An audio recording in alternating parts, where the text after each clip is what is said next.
Because really, agriculture is this massive machine, right? A global machine today, to which I don't really remember having it in the forefront of my mind when we were growing up. Like, I didn't think of it that way. I just never really did. Yeah. And it's probably because of technology that we do today, or that I think that maybe that transformed as we had a smartphone in our hand. Now we can see what's going on in South America. Yeah. I never really pay attention to it when we had a flip phone. Yeah. We didn't even dial-up pay attention. internet. We didn't even pay attention to what was happening in Missouri or Tennessee, but now I didn't even pay attention to what was happening in Ballard County. Right? It just didn't matter. It didn't resonate. Right. I don't know. I think I was so engulfed in the craft that the horizons never really were, and I guess that comes with age and maturity, but just never really was. College opened some of that up, right? I think that's one of the best things I got out of college. I didn't go to Murray State for them to teach me how to farm. Yeah.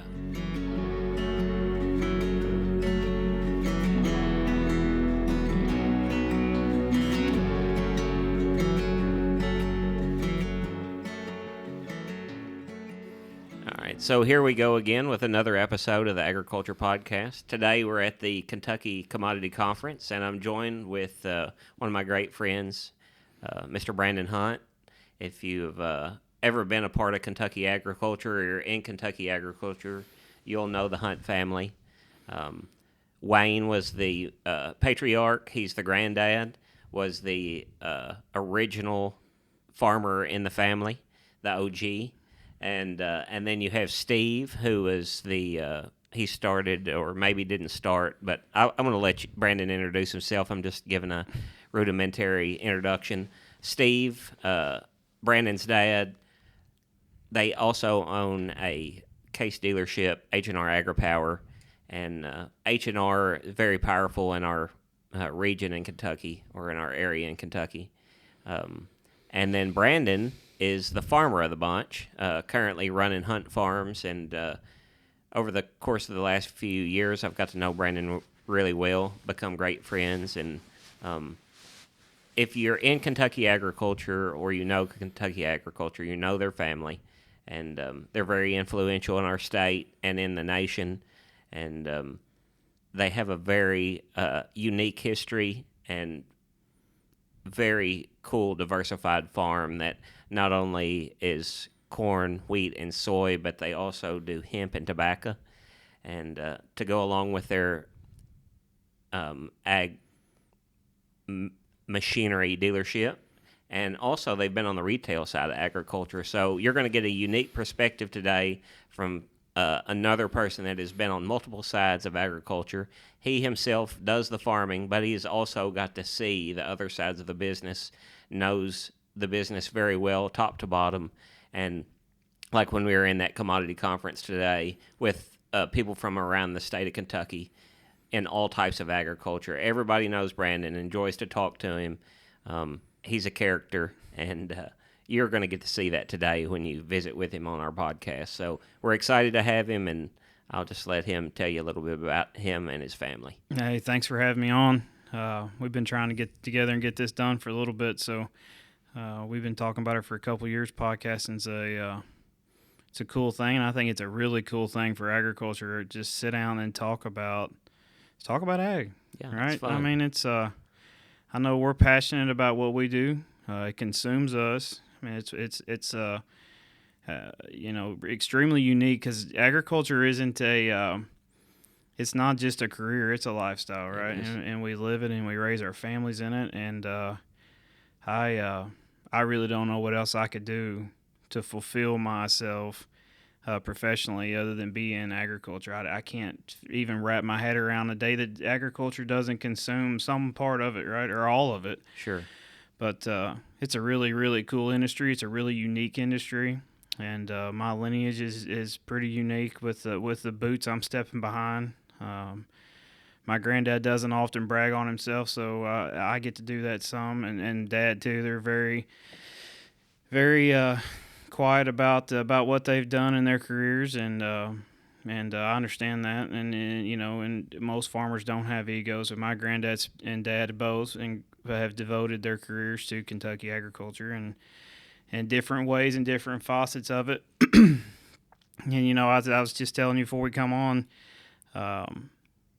a lot. I was growing up in the foundational buildings of it and didn't really have responsibility in participating in what they were doing, but just being at that foundational block and living through what really different times in ag, in different ways of ag, whether it was retail and starting a river port, or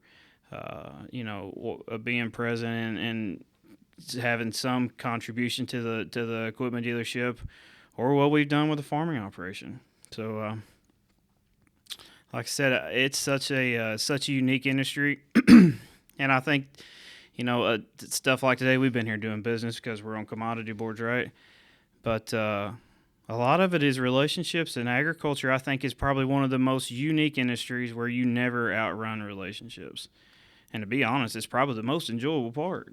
It is. Because we have so many things we can't control about how we're going to succeed in here. But, man, the people.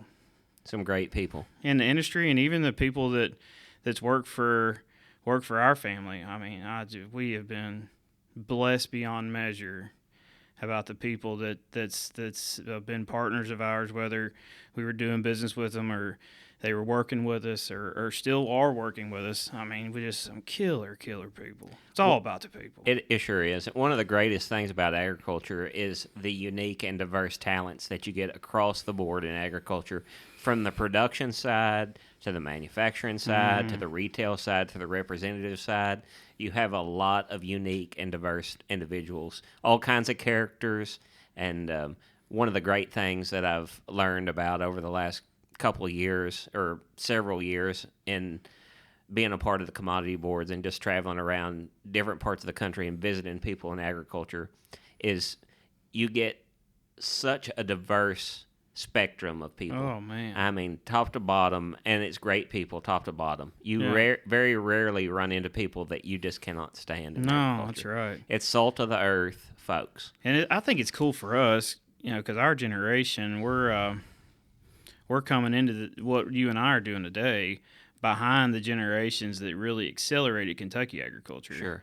And I think I enjoy as much as anything learning from who we're coming behind to carry on the torch, and we might turn the gas up on it a little bit. Every generation is going to do it their own way, but man, and you and I are old souls, right? Not everybody is, but you and I both are. That's why we get along like we do. But just the appreciation for what they've done, and we could go a laundry list, not just my granddad, but a laundry list of people, of what they contributed to enable us to be, hell, sit here and do what we're doing today, right? Oh, that's right. And talk about what we love because they paved the way to let us do, have one whale of a foundation. Yeah, Kentucky agriculture is we're very blessed to be a part of Kentucky 100%. agriculture. You always hear about the state of Kentucky and the horses that are in it, but Kentucky agriculture is so much more than that. Mm-hmm. And the talent of the Kentucky farmer and Kentucky producer is second to none in the country. I agree. Extremely progressive. Very progressive. You see here. it, you travel, and I've traveled, and I guess I take a little bit for granted because I grew up in it. Like, that's the way my brain was programmed to think. Yeah. Dad and Grandpa were, I'm talking progressive, right? And they have driven, not only from the farming situation, but for what else they were doing for a living, extremely progressive in rationales of fertility and technology and all that type stuff. So, my brain's naturally, that's the way it's supposed to be. Yeah. Boy, you get outside of Kentucky and things aren't always that way. That's not. We've been very blessed to grow up in a very progressive, technologically advanced agriculture state. And a whale of a start of sustainable row crop agriculture before sustainability was even a catchphrase. Yeah. So talk a little bit about how Wayne got started in his career and what he's doing now, what your dad's doing now, and then what you're doing as well. Hey guys, Clayton here. I'm interrupting your podcast right now to tell you about my media company, Atlas Media Solutions, that makes this podcast possible, as well as all the Denton Farms media happen. So I'm going to play a quick ad real quick that I put together. It doesn't really explain that much, but it does sound pretty cool. So I'm going to let you guys listen to that, and afterwards I'll explain to you what the business is all about. Spend enough time on the internet these days, you start to realize there's a lot of people who don't really understand where their food comes from, what's going on. I figured, hey, rather than complaining about this problem that I feel like the agriculture industry is facing, I should do something to fix it. My name is Clayton Lind. The purpose of this business is to do one thing: serve agriculture.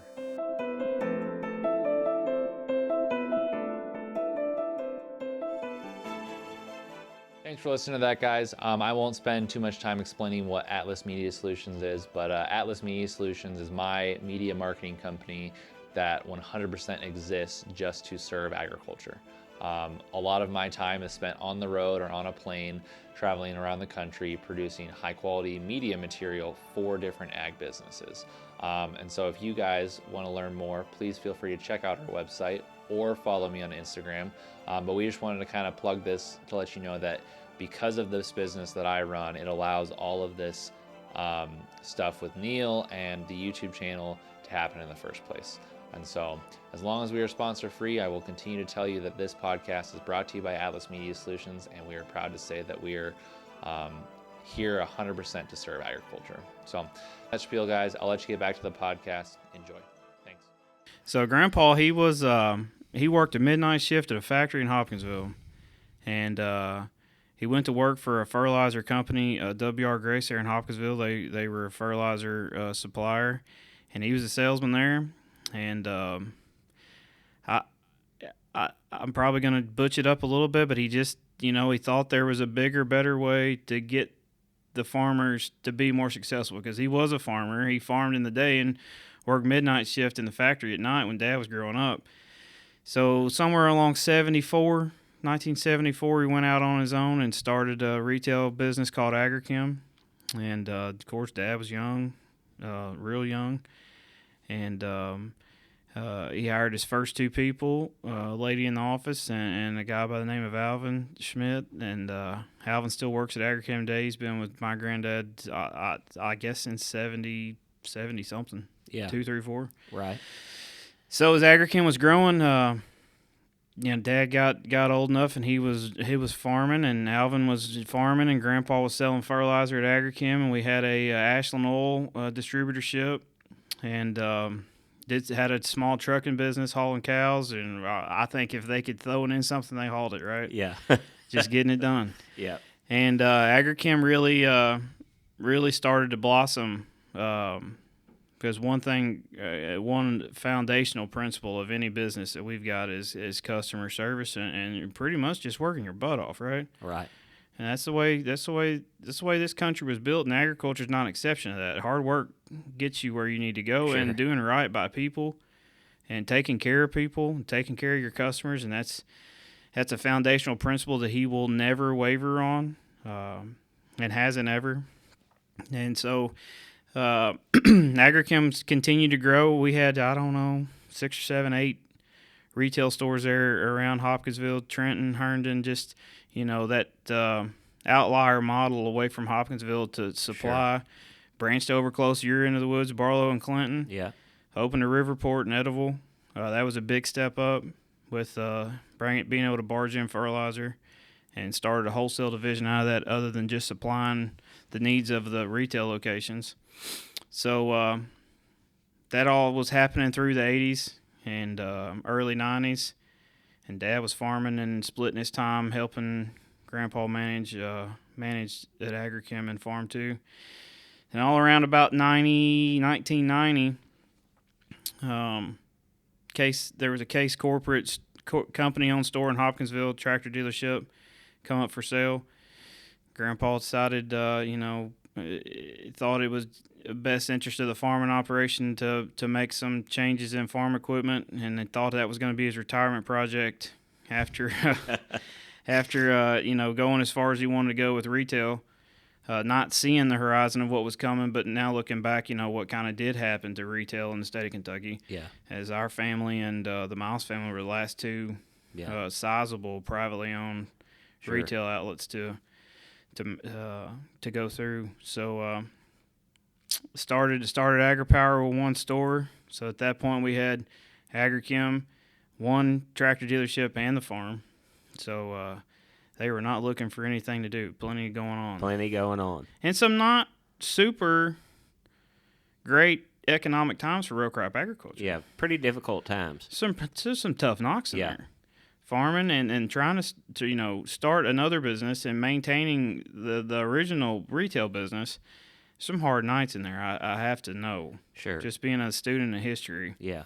there were some not so great days around there. I Yeah, not think. every day's a great day in No. the farm world. No, it's not. So, man, AgriPower was a one store place, and opened a second one in Russellville, Kentucky, about 94, 96, somewhere in there, I think. And then that thing's just been on it's been on an expansion curve that hasn't really let up. Started as a one-store dealership, and I think we've got 21 today. Yeah. So across 5 states. Massive A operation. pretty massive operation. Yeah. So at one point we had a pretty sizable. I think maybe when we sold the last part of our share of Agrichem out of there, we may have had 10 tractor dealerships plus a part of Agrichem that Grandpa and Dad still had management responsibilities inside of, and then the farming operation too. So ended up selling the last portion of our ownership of Agrichem to Hopkinsville Elevator Co-op. Fantastic success story for Western Kentucky, what that co-op's been able to achieve from grain and ethanol and retail business, and really put all of our eggs in 2 baskets with AgriPower, H&R AgriPower, and then the farming operation. So Dad was a farmer through and through, and still maintained a lot of responsibility in the farming operation up to when I come home from college. And AgriPower was on a pretty hard expansion right then. Yeah. And he's had good people at the farm, right? He got, Mark is there today. I think he came somewhere around the mid-90s to help take the day-to-day load off when Dad needed to be, in town doing other stuff. But then he would come home during the busy season and help, run the farm. Mark was there every day to run the employees and make sure things were, Keep getting done. yeah, on the day-to-day. Yeah. So it just always comes back to the people. My conversations always come back to the people. Such great people. Yeah.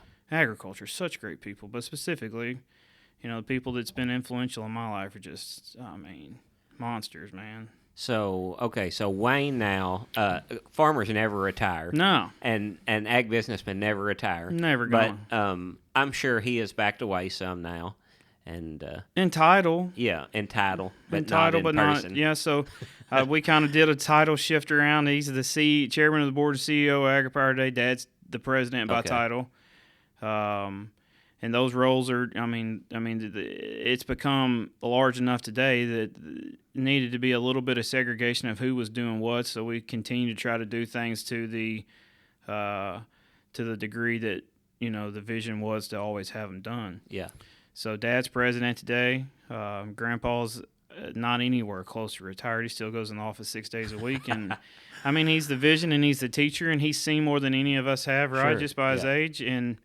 And he's extremely sharp. Known He countrywide. hasn't lost a step, Yeah. really. He's just we're lucky to have him around. We're still lucky that he wants to be involved and wants to work, and I think he will until the day the good Lord calls him home, right? And sure I don't really have any desire for that to be any different. Sure. So. Yeah, just a great asset to that Kentucky agriculture community to still have him active day to day. Still active in Frankfurt on Ag Development Sure. Board and Ag Finance. Yeah. I think he may be the last sitting original member from when that was formed from the tobacco buyout money. I saw where Jonathan Shell, who is our incoming Kentucky Commissioner of Ag. Yeah, he had Wayne on his Transition team. He sure did. So Wayne is very active in our ag community still. is. He's a titan among our ag community, actually. And a visionary, Yeah, right? for A visionary to get and I think this is where row crop agriculture in Kentucky is extremely powerful. He's able to rally a group of people for a common goal. Yeah. I think that's one of the things that I've always tried to pay attention to, and I think that's what makes one sector of West Kentucky so dang powerful, Christian County for sure. We can all buy in and get to a common goal about what we need to do for our industry. Yeah. Whether that's legislatively or regulatory or whatever needs to arise. Our group's pretty dang stout. You put boots to the ground. Yeah, and he's the reason. He assembled that mentality of, look, there's power in numbers. Yeah. And and I'm glad that I'm glad I've had the chance to tag along behind it. I'm not going to say learn the ropes, but learn the ropes, right? Yeah. A lot of good communication, a lot of good connections, and just how what's in his mind, because it doesn't always come out, what his brain is, but you can, study people and figure out. Yeah. So having those opportunities to go and participate, because at some point he ain't going to be here. Yeah, sure.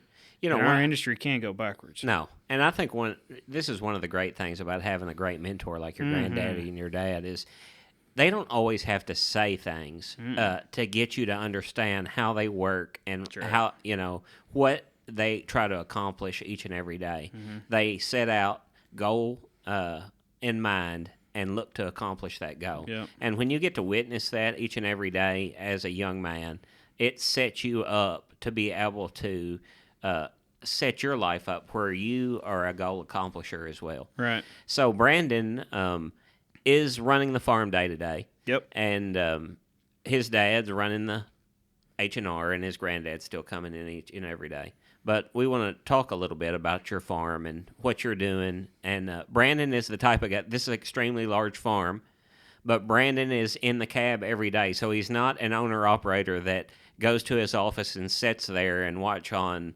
the computer what's going on in his field. Right. He's actually performing the task, either in the combine. If you talk to Brandon during the midsummer period, he is on the sprayer, I guarantee you. He runs the wheels off the thing. So he's very much the enjoyment part. Oh, yeah. That's the funnest part of agriculture. That's the reason you still want to do it. It's the fun part. Yeah, the book work is the crap part. You ain't kidding. Nobody wants to do that. The finance, nobody wants to do that. Everybody wants to run the cool equipment. That's right. And he has an opportunity to run some of the coolest equipment going right now. And but just talk a little bit about your day-to-day, what you do every day, what your vision is for the future, and just kind of how you've been successful in your endeavors. I was always a wrench turner, right? That's what Dad didn't cut much slack growing up. I was one of the guys. I started out weed eating ditches and riding lawnmowers, plowing until I was 12, right? Yeah. Grass had to be mowed during wheat cutting season. Grass had to be mowed before the grain car could go. That's right. So, and looking back, it was pretty frustrating because you want to go do the cool stuff. Sure. Right? I'm a 14-year-old kid. I want to go get in the tractor, turn the air conditioner on, throw the radio open, and go haul grain. It didn't get any better. But really instilling, it's not always about the big glorious jobs. You got to dot your I's and cross your T's. And it was, I'm not saying they were hard lessons, but it was hard lessons when you're that age because I wanted to go be in the field with the guys. Sure. Any waking minute that I wasn't in sports or in school, I was around the farm because that's where I wanted to be. Yeah. I wanted to be with the guys, the guys. This is the fun part. Good lessons, bad lessons, probably not some no great lessons. Lessons Mom didn't need to know about. Those were the days. Yeah. Right? Those are the funnest days. Yeah. And we didn't have cell phones or anything like that. The highlight of the day was eating dinner on the back of the truck with the guys. It's stupid simple, but looking back, foundationally, radically important. Yeah. And so that's the part of the farming operation I don't ever want it to lose its face of because that's the enjoyment part. Well, I spend more time with my people that work on that farm than I really do with my own family. Yeah. And they're an important part of it. And one of my character flaws is emotional connections, right? It's great, but it's days it's not so good. But I care about people. I care about my people. I care about the product we put out. I care about the job we do. I care about how things look. And that's a foundational instillment from the two before me. So they're no different. But I think that's also what makes the American farmer resonate with the general public. Yeah. I think it's one of the enjoyable parts. Yeah. So, raising a family changes your perspective too. I don't know that we talk about that much. Raising kids today, but really raising them, period, is a life-altering event from just wanting to farm. Sure. And then balancing it, but also man, I don't know that there's a better place to raise a family. I don't think there is. You know, it's one of the biggest learning curves of my career was going from, because I'm an old dad. You know, like I didn't start my family till later in my life. And so I went through my whole 20s and really the early part of my 30s with no kids. Yeah. You know, just running hard. Yeah. You know, trying to be successful as I could be. Right. And then, you know, boom, my wife is ready to have kids. You know, me and my wife have been together ever since high school, really. But, you know, all of a sudden, you know, hey, I'm ready to have children. Yeah. And it was a huge adjustment to my I life bet. from just doing whatever I wanted on the farm as many hours as I wanted to be there to, hey, I've got to be present in my family's life. That's right. For them to have a dad and for me to be a good husband. So it's been a humongous learning curve. And it's a constant balance, right? Sure. I mean, it's a never-ending balance because the years change and the time requirements change based on what we're dealing with for the year. But, man, them babies don't change. They don't. They want daddy home. Every day. Yeah. You know. And you find yourself, I can't get home fast enough most days. Yeah. Right? I'm the same way, you know. And even if I pop in and out, I don't know. Sometimes I'll just say hi in the morning, just say hi. Yeah. And I don't. It's probably more for me than them. I need it. I need them as much as they think they need me. Oh. They'll be fine if I don't wake up tomorrow. But man, I don't know. It really changes. It changes you. It does, and not for the bad. It doesn't. But it isn't a huge adjustment. It is. From large scale production agriculture. Yeah. To being a dad. Yeah. I mean, half the time part of the year we're an absentee father. Yeah. I mean, it's just the way of life. I mean, they're asleep when we leave, and they're asleep when we come home. That's right. And I think that's one thing. It's kind of a standing tradition on our farm. We don't do much on Sundays. Yeah. As my great grandmother used to say, the ox got to be in the ditch pretty hard. and I credit my grandmother and my granddad for that instillment, and it's accurate. Everybody needs a break, and I need to see. We need to be present in our households on Sundays. We do. For vast reasons. But, we need to rest and unplug for a day, too. Yeah. So we've maintained that. I'm not saying we don't ever work Sundays, but I bet we don't work many. That's the way we are, too. And I always quiver because I come up the hill past Grandma's house to go to the shop. Grandma and Grandpa live right outside the shop. And some Sundays I'm like, man, maybe I just need to hide my truck in the shed. I don't need that phone call on a Sunday. Brandon, are you working? She knows. so it's if we can't get it done in 6 days, really, I don't know what the 7th one's going to gain us. I've heard that a lot over the course of my career. And if you're not going to get it done in 6, you're not going to get it done in 7. I mean, if there's a hurricane coming, maybe, you know. But it really and truly always seems to be something around wheat. It's either wheat cutting or wheat planting as a reason for a Sunday. That's right. I'm not working a Sunday for corn shelling. I'm just not going to do it. So if you're not a wheat grower, if you have a phenomenal wheat crop or any kind of wheat crop, and the quality is very good, all it takes is one rain. Or a hailstorm, wind. Then you have nothing but a disaster on your hands. It's just all it's downhill terrible. from the first rain. That's right. So okay, so talk a little bit about.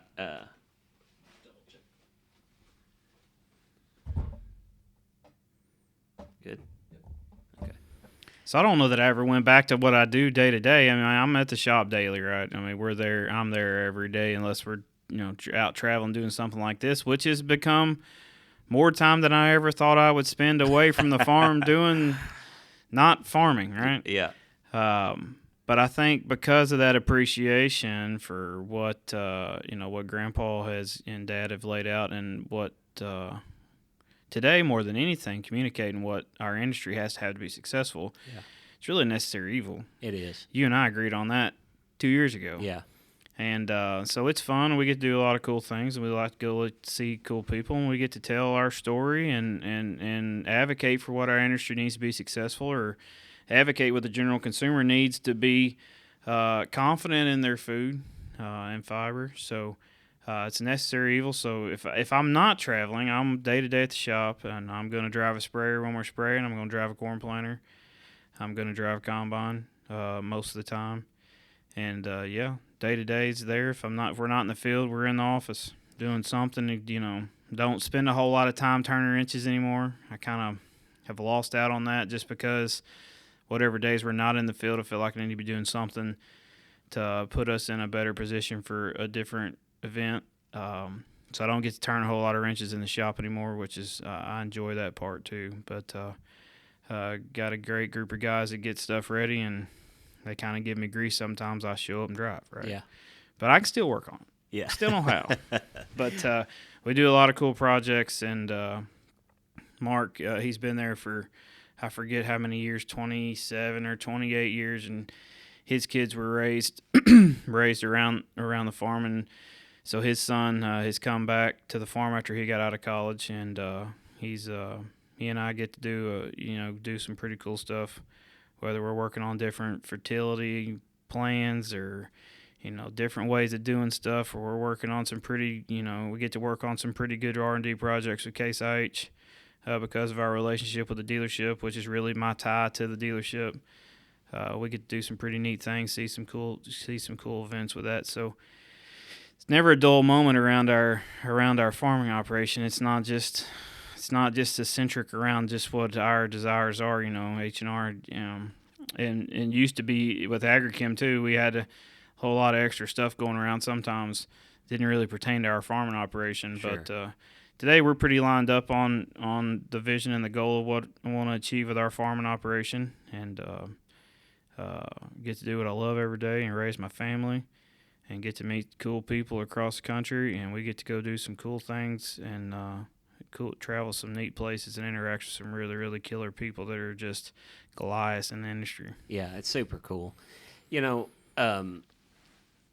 I'll just mention this. Like, if you want to see Brandon's operation, you could go to Big Tractor Power and watch some of his Case IH videos from the state of Kentucky, and you'll actually get to see Brandon, one of his employees we're talking about here, Jason, operating is it a 16-row head? Yeah, 16-row head. Yeah. So I think it says on that latest video, like, harvesting a 3,000-acre field. If you go to Big Tractor Power, Jason's page, and you look at that farm, that is actually Brandon's farm. Yeah. And I'm in the combine that doesn't have the camera in it. He said, "Are we going to film this podcast?" It doesn't bother me. No, but Jason comes out to the farm and shoots a lot of stuff. And man, how's that thing grown? Oh, it's amazing. I mean, like, how many people? If you're in the United States or in agriculture in the world, you know who Big Tractor Power is. 100%. What a brand he's built out of something that is really, it's his passion. It's what he does for enjoyment. Yeah. But man, what he's shown, it's unbelievable. Crazy. And the amount of people that have viewed his content it just goes to show you how much power there is in this social media 100%. thing. I think one of the super cool things that, from beginning to do like these commodity shows and stuff is getting to meet people like Brandon and getting that unique perspective that he brings to agriculture. And when you get to go to these shows and you start to build relationships with these people, you see how blessed you are to be in the world of agriculture to begin with, because you get these dynamic stories and personalities, and once you've built these networks, it's really amazing what you can accomplish through them. Oh, absolutely. Because really, agriculture is this massive machine, right? A global machine today, to which I don't really remember having it in the forefront of my mind when we were growing up. Like, I didn't think of it that way. I just never really did. Yeah. And it's probably because of technology that we do today, or that I think that maybe that transformed as we had a smartphone in our hand. Now we can see what's going on in South America. Yeah. I never really pay attention to it when we had a flip phone. Yeah. We didn't or even dial-up internet. We didn't even pay attention to what was happening in Missouri or Tennessee, but now I didn't even pay attention to what was happening in Ballard County. All right, it just didn't matter. It didn't resonate. Right. I don't know. I think I was so engulfed in the craft that the horizons never really were, and I guess that comes with age and maturity, but just never really was. College opened some of that up, right? I think that's one of the best things I got out of college. I didn't go to Murray State for them to teach me how to farm. Yeah.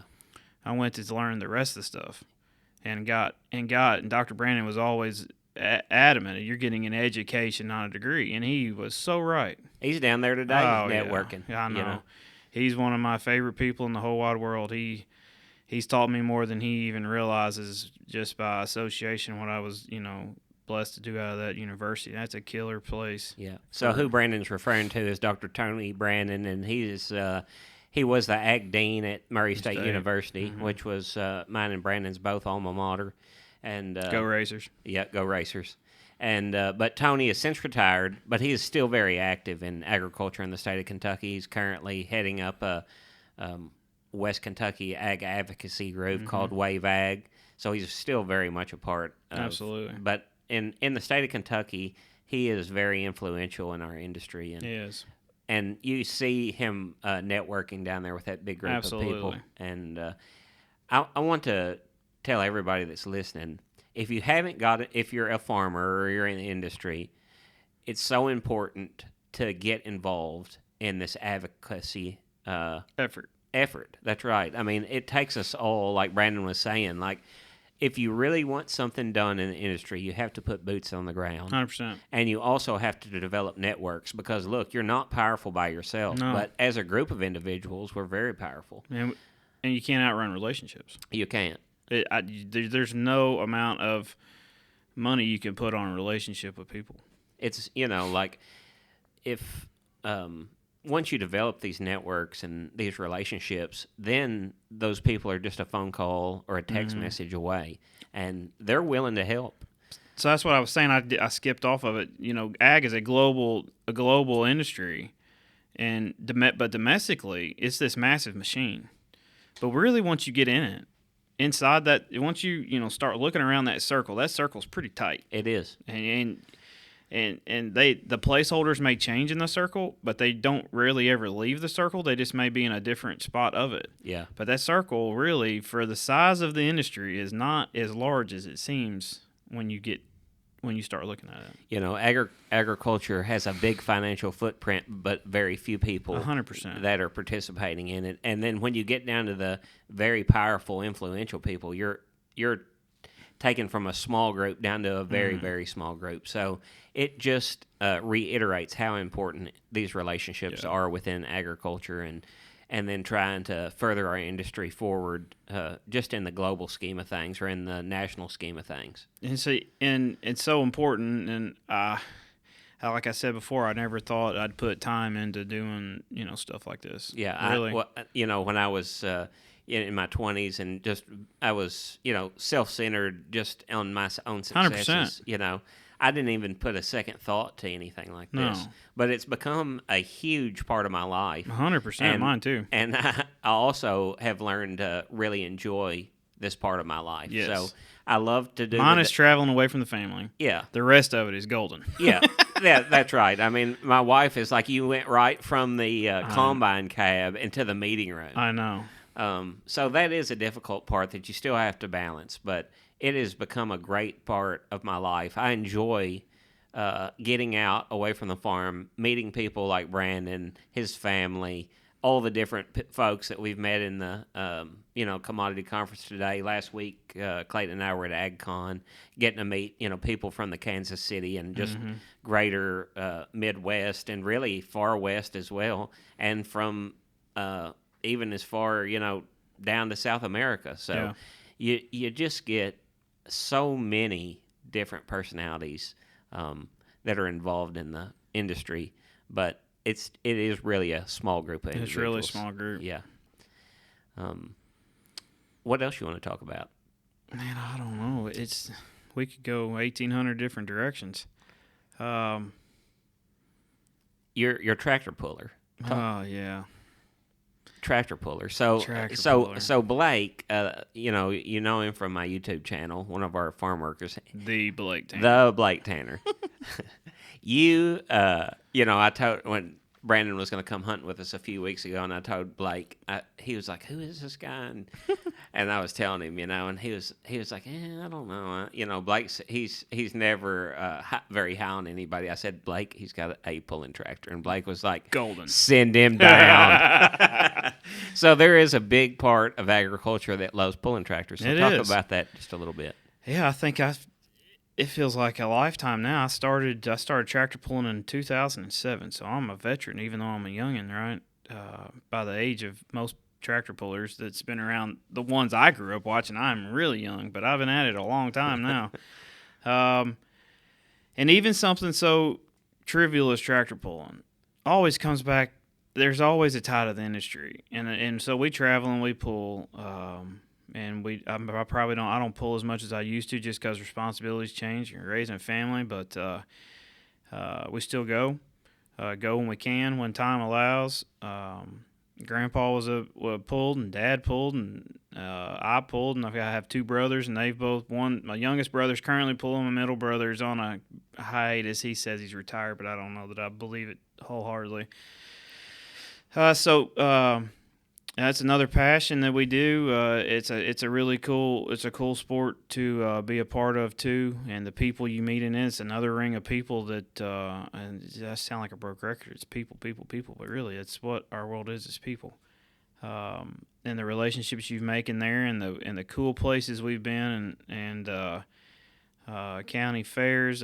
We've pulled from Alabama to Minnesota, all the way to the East Coast, North Carolina, and just about every state in between at some point. So, covered a lot of ground since 2007 with pulling tractors. Will you be at the National Farm Machine? I'll be at the National Farm Machinery Show. So there's your chance if you come to the National Farm Machine Show and you go to the pools. We should set up. We should set up and do another podcast at the farm show. That'd be cool. That'd be a cool place to do. But yeah, farm show's coming up in February. Not very many days away, and my motor is currently not blowing smoke yet. So got to get on that. Right after a trip to DC next week, it's going to be tractor pull time. So we got to get to work and get things ready to go. But I'll probably tractor pulling has given me a lot of things. It's gave me a lot of accolades. We've won a lot of stuff. Had an extreme amount of success with good people behind us. But it goes a step deeper than that in my household, and that's how I met my wife. Right? Really? Oh yeah. So talk about that a little bit. So my household's starting because of tractor pulling. That's super cool. Yep. So my father-in-law is a staple puller in the southern region, Kentucky, Tennessee, Alabama. Kind of was a 3-state collective tractor pulling organization, and he's been at it for a long time. And I started pulling in 2007. Got to be friends with Crystal's brother Kevin, and we're close in age, so we. There wasn't a whole lot of us younger people pulling at that time, so we became pretty good buddies, and met his sister, and the rest is history, I guess. She was kind of cute. Yeah, she was kind of cute. Still is. Yeah. But we started dating, and hadn't turned back. Got married in 2008. So 2 kids. 2 kids. Yeah. 12-year-old and a 2-year-old, little boy, little girl. And so I hit the lottery when it comes to spousal approval. Mine came from a tractor pulling family, which is a high desire of mine, and it was a farm family. It was, and she's a killer cook. So the best of both worlds. I mean, trifecta.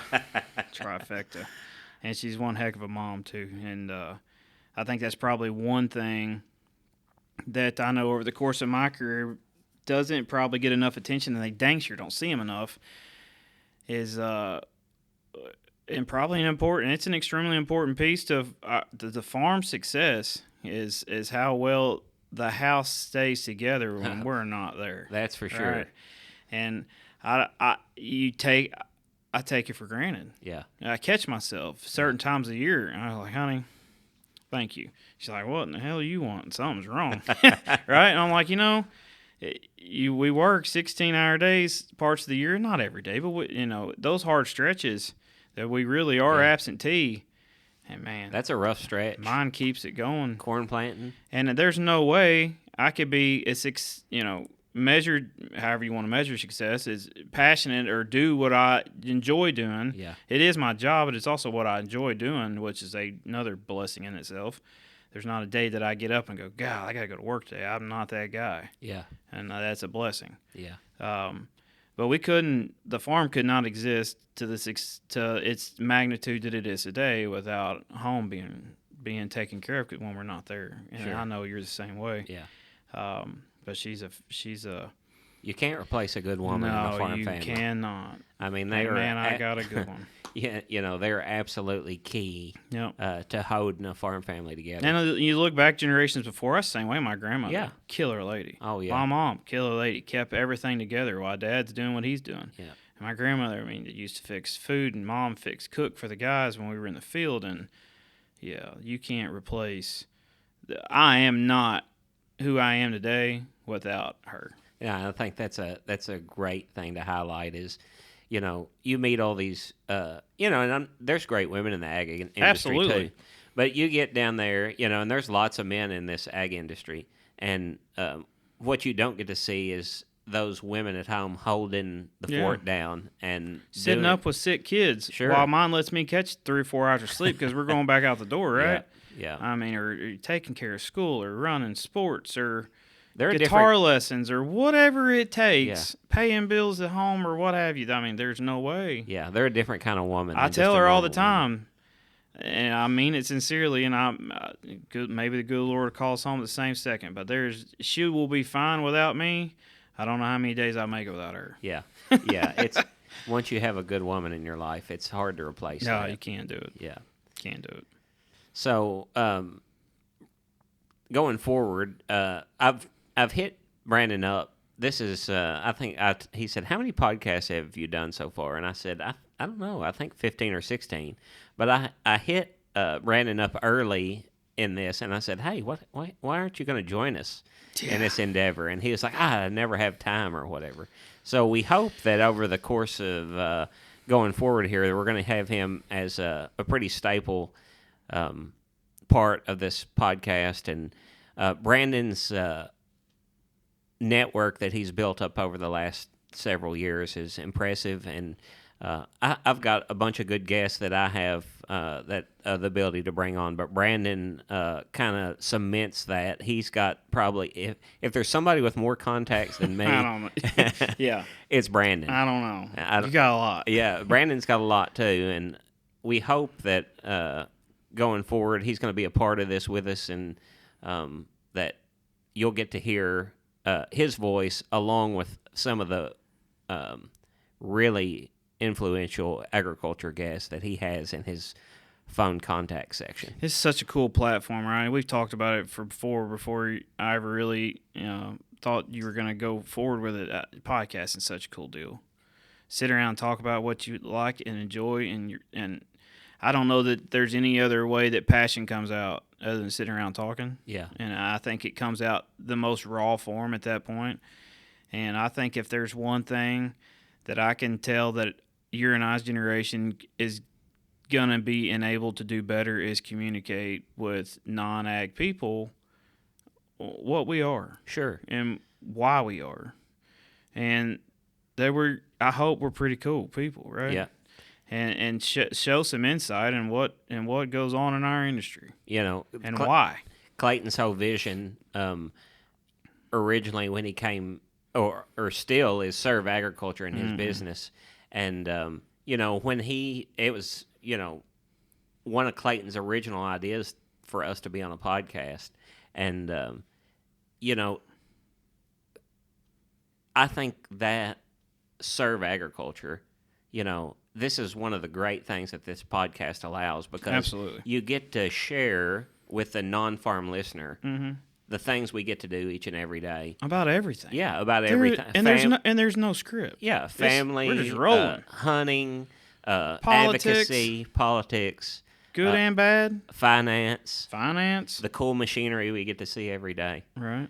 And then Show some insight into the people that we get to interact with that are salt of the earth, fantastic people. sure, yeah, With immense amount of knowledge in their head that has crafted this industry. yeah, And I mean, 2 of them. My granddad's one of them. I'm proud of him, and I'm probably partial. And I'll own it. I'm partial. But the other one that I would be partial to would be Billy Joe Miles. yeah, And they are them 2 guys shaped what we're able to do in this state today. yeah, And there was others, but they were some heavy hitters. and they were competitors in the retail space, but they were also best friends. Okay, so if you know anything about Kentucky Ag, you've heard the name Billy Joe Miles. But if you haven't, you have heard of Ohio Valley Ag. Isn't that his? No, Big Rivers was one of them, Okay. and then it was Miles Farm Supply. Oh, Miles Farm Supply. That's right. And then he's also got Miles Gas as well. Miles doesn't he? Gas was Yep. on it too. Miles Trucking was part of it, Yeah. and they had. I'm trying to remember the name of the equipment company. Sold sprayers. That's where I bought my first nitro sprayer. Was it Big Rivers? No, Agrimart. It was Agrimart. Oh, that's his sprayer too. Well, Agrimart was their was one of their machinery business. They sold fertilizer applicators and sprayers and spray coops and stuff like that out of I gotcha. Owensboro back in the 2000s. Yeah, Owensboro, Kentucky. Yep. Is where he's out of. Yep. He's passed on now. He passed on. Yeah. Yeah. Yeah. So, But he's the family's still integrated in agriculture. He had two daughters that are still around in ag. Miss Deborah took care of a lot of the business stuff, running the businesses, the retail operations before they sold to CPS. And then one of the other daughters is Suzanne Miles, which is legislator, friend of agriculture. I didn't know that. Absolutely. Huh. And then two sons that still farm, and a grandson that's was farmed and stepped away from the farm doing the trucking company and some construction stuff. So it's that legacy and lineage of that family of what Billy Joe and Mr. Miles, which was his dad, started, is still living and breathing agriculture today. Yeah. So Kentucky's got a great legacy. oh, it's awesome. Yeah. It's so cool. Yeah. And it's also so cool to go walk when we walk around to places. I mean, you and I did this when we were in D.C. last year. We're decently respected, Yeah. right? Not as individuals, but as agriculture industry in the state of Kentucky. Sure. Little old Kentucky, we pack a little. We do. You know, And it's kind of a pride thing, right? You puff your chest out just a little bit, but it really is. It's neat to see all the blood, sweat, and tears went into this industry in this state, and we've talked about a couple, and there you could write a book on how many there were, right? Yeah. But it's cool. I thought one of the coolest things was when we were in D.C. last year, and we were going around and, throughout all the Capitol buildings and, just in the community at large, and people would ask where you're from, and, they would name some titans from the state and be like, man, that's such a gentleman, and it does. It makes you feel a pride for the state of Kentucky to just know that people respect your state and what you're bringing to the table. But I guess the other side of that, and the part that consumes probably too much of my mental space sometimes, is the quote-unquote pressure of carrying that on. Yeah. I'm a student of history. I enjoy history, and history repeats itself often. And, I have enough pressure in my head to not screw up what they've built. Yeah. And it bothers me some, right? And I think sometimes I catch that coming into decision-making, and not out of family pressure, right? Because that's not the case. It's not an authoritarian structure inside our family businesses, but, what they've done has been successful. Sure. What the Titans in our state have done has been successful, and we still get to run around with some of them today. But boy, we got to be careful not to screw that up. Yeah, no, I think that's one of really. It's I why I make it have stronger. so much. It's why I have so much gray in my beard I and know. on my head. It's just because of the people that have come before us, and we've got to see the hardships that they went through Absolutely. to get us to the point we're at now. And you're right. I mean, we don't want to epically screw this thing up. That would be so bad. It would be. I don't even know how I could. I don't know how I could even fathom. I think that's a lot of the stress just overall in the ag industry. I agree.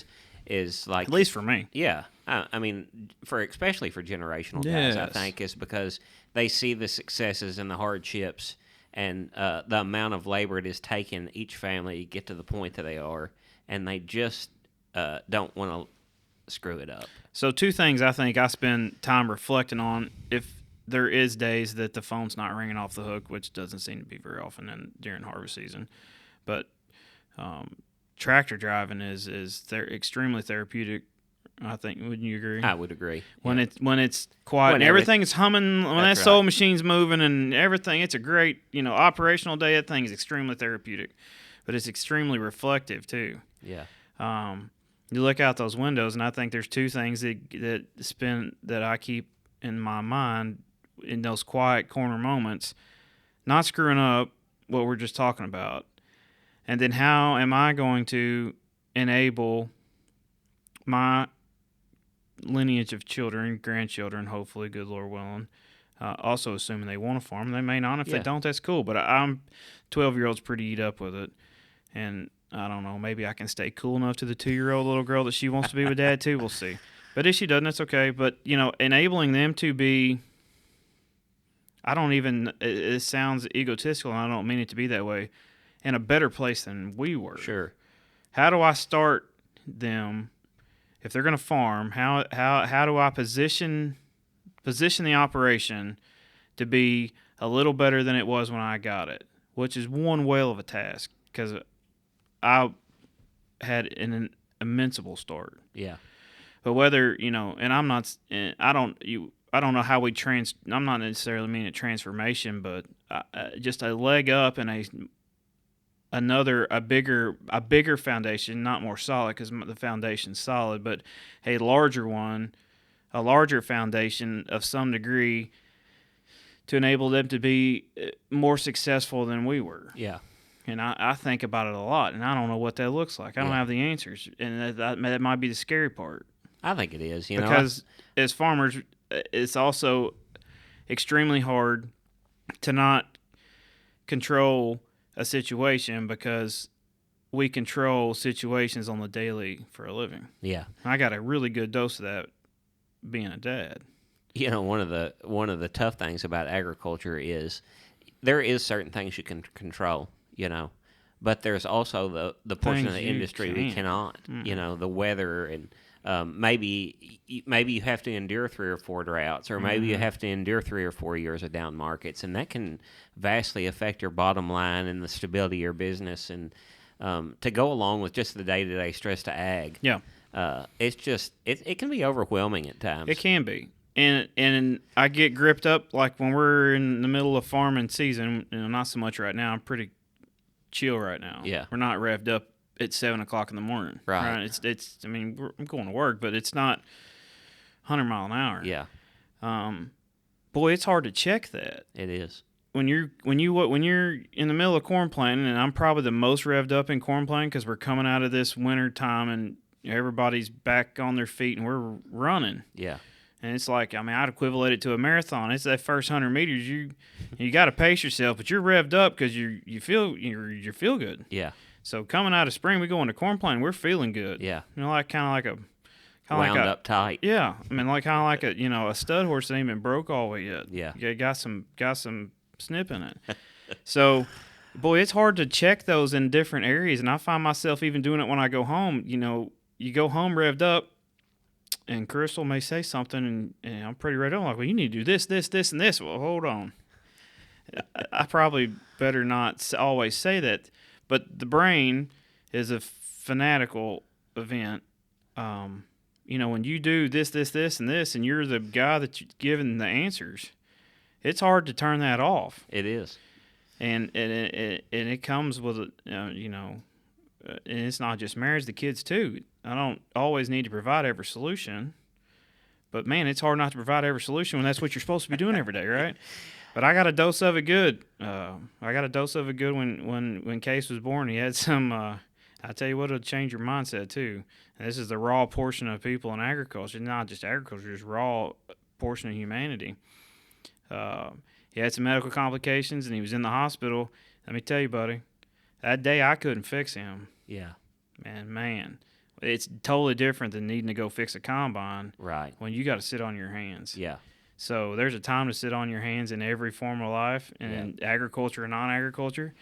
But I think it's interesting to try to maintain the intensity of what it takes for us on a yearly to go do what we do, and then also try to remain cognitive of it. That's got to be a knob you can decrease down a little bit at certain times. Yeah, if you're turned up on the corn planting Oh, boy.